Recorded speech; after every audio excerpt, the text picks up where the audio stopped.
Steve Ogola joining us live. Thank you very much, Steve, for joining us here on News Desk. So the National Assembly gave the bill a go-ahead. The Senate is expected to vote next week. What's the next process? Thank you, Ashley.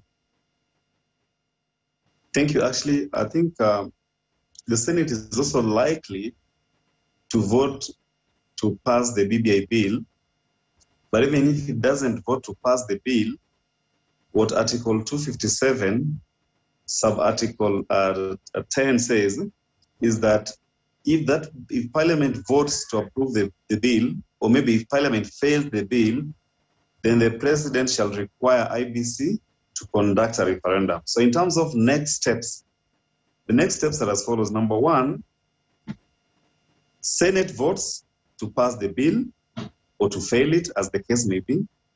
The President then advises IBC to conduct a referendum. In advising the IBC, the President may frame or require IBC to frame multiple referendum questions, or even a single question if that is what the President thinks, but then IBC will have the last word. But before IBC conducts the referendum, there is a court order in petition number 296, petition number 396, 400, 401, 402, and 416, and 426. Those are 7 constitutional petitions attacking the BBI process and the BBI bill in various ways.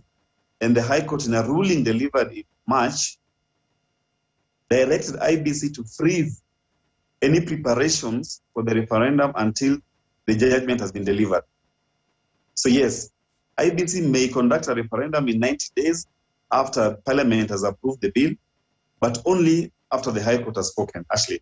All right, I like that. You've brought about 2 issues that I'd like us to talk about. Number one, the multiple question issue. But before we get to that, IEBC only has 90 days. We are going with strict timelines, and we also have petitions in court. What exactly is the implications of these petitions in the entire process?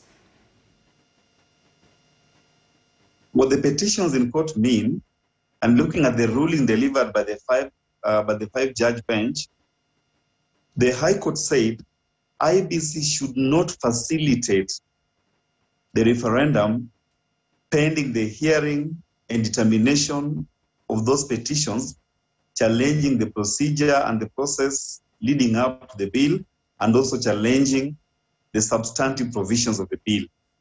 So some of those questions must be, all the questions in the bill, in the petitions must be answered first, before then, in the form of a judgment, before then IBC can know the way forward.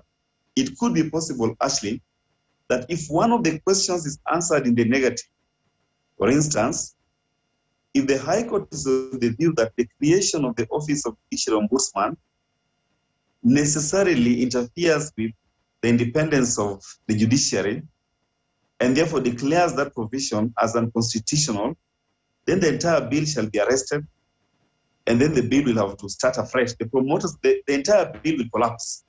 So until we have a determination from the judiciary, IBC may not do much. Okay, and does IEBC have the mandate to frame the questions, whether it's a yes or no question or multiple questions? IBC, if you look at, there is no express provision in the Constitution that directs IBC to present a single question or a multiple questions at the referendum.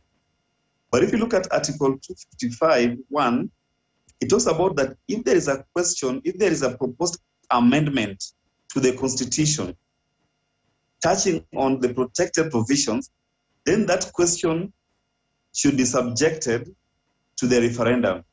So it means for every issue touching on the protected provision of the Constitution, voters will have to make a decision on it. So it means it doesn't matter that those questions have been collapsed into what you may consider as an omnibus bill, a single bill, or there could be in separate bills. So if you look at the BBI bill, it has so many provisions touching on Article 255. voters must make a decision on each and every provision of the Constitution. I think IEBC is at liberty to interpret Article 255(1) and make a decision whether they want to present the bill as a single question or whether they want to present the bill as multiple questions, so that voters can decide which part of the proposed amendment they support and which part of the proposed amendments they don't support. Then IEBC will collect and then see, based on the threshold, which provisions of the Constitution will be deemed to have been successful and which provisions of the bill will be deemed to have failed. So in short, we can anticipate that IEBC will present multiple questions at the referendum. But again, Ashley, this question itself is pending at the High Court. So the High Court, in the judgment that we are anticipating, the High Court will provide some clarity. But in terms of preparation, IEBC is safer preparing for multiple questions at the referendum. All right. Thank you very much, Steve Ogolla. We wait to see the decision of the courts and we will know what exactly is the way forward for this process. Of course, the quest to amend Kenya's constitution. Steve Ogolla, lawyer there, breaking it down for us. But to some good news, the government has declared next week, Friday, a public holiday to mark Eid al-Fitr.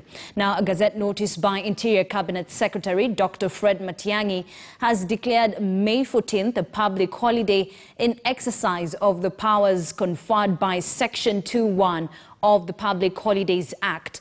The festival of Eid al-Fitr, the festival of the fast breaking, is an important religious holiday celebrated by Muslims worldwide that marks the end of Ramadan, the Islamic holy month of fasting. Muslims celebrate Eid al-Fitr with prayers called Salat al-Eid in Arabic. It is also a period for thanksgiving and giving to the less fortunate in the society. Now, sales of 6 billion